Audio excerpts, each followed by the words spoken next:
Why are Japanese and Korean men falling in love with fictional characters? There are men out there who are in love, deeply, genuinely in love, with a character that doesn't exist. She's a game character, she's an anime character. And in Japan and in Korea, millions of men have chosen her over real women. I've seen this up close. In Korea, the otaku culture used to be something people hid. You didn't tell anyone you had a body pillow with your favorite character on it. You definitely didn't tell anyone you spent $300 on a figure. Now, nobody's hiding anything. Japan invented this. Japan is the original, but Korea took it and ran. And honestly, walking through Akihabara in Tokyo or Hongdae in Seoul on a weekend, the energy is the same. Same figures on the shelves, same men who look like they haven't slept, but somehow look the most alive they've ever been, browsing through merchandise. I'm not here to judge. I'm here to explain why this happened. Part 2. Why real life lost. Here's the thing nobody wants to say out loud. Real relationships in Japan and Korea are exhausting in a very specific way. In Japan, the salaryman culture destroyed men. Work until midnight, drink with the boss, because refusing is career suicide.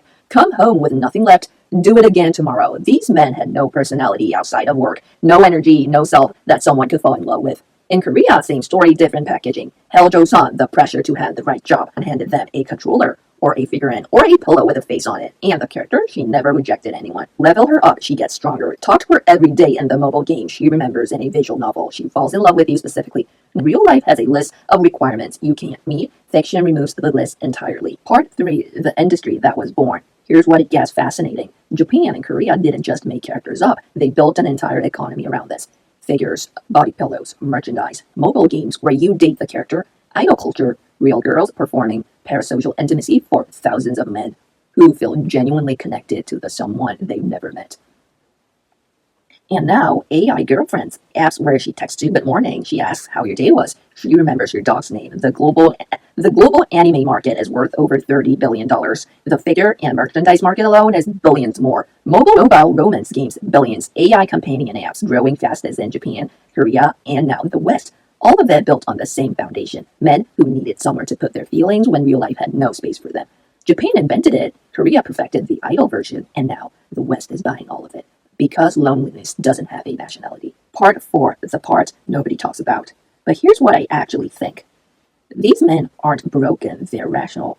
If the real world tells you that you need to be taller, richer, more successful, more interesting, more everything before you're allowed to be loved, and fiction offers love with no conditions attached, that's not delusion, that's a logical response to an irrational system.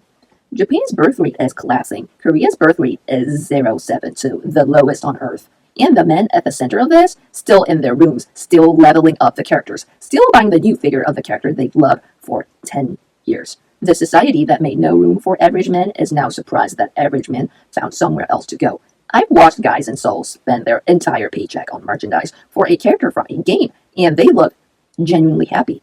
Happier than a lot of people I know in real relationships. Is that sad?